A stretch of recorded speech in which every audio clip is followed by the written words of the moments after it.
Diba, dyan din natuklasan ng COA na merong libo-libo na ghost employee.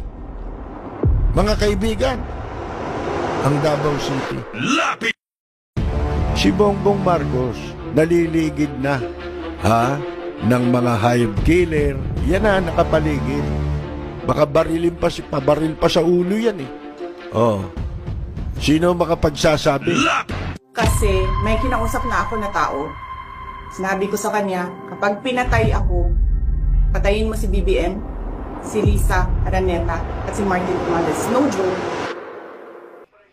Sabi ko sa inyo yung samahan na yan, di magtatagal yan di ba? Gagamitin ito, talagang ikinahon ito Talagang inihanda ito, kaya wala nang ginawa si Digonyo, kundi pinag-aralan niya yan simula nung maupo siya. Hanggang sa matatapos na termino niyan, wala naman siyang ginawa sa gobyerno Naglingkod ba yan? Yung gobyerno naglingkod sa kanya sa loob ng 6 na taon. Hindi naglingkod yan. Tayo ang naglingkod sa kanila. Yung gobyerno ang naglingkod sa kanila. Baliktad mga kaibigan Di ba dapat maglilingkod sila sa gobyerno? Baliktad. Ngayon, ito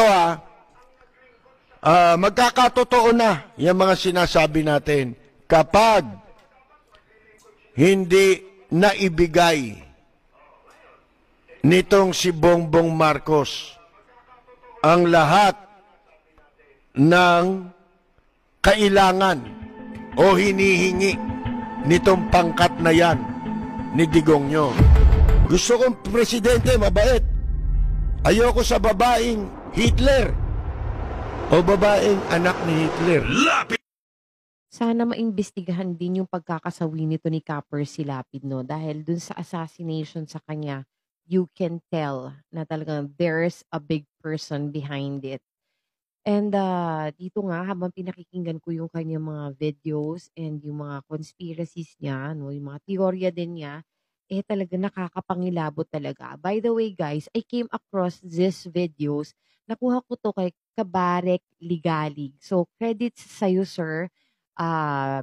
Binigyan ko lang na reaction itong mga videos na pinost mo kasi talagang nakakapangilabot. Kasi ang ganda ng editing niya So, yung editing niya is nilagay niya yung mga segments ni Ka-Percy tapos doon sa mga sinabi ni Ka-Percy, dinikit niya doon yung video wherein kung saan talaga nangyayari na yung sinabi ni Ka-Percy noon, eksaktong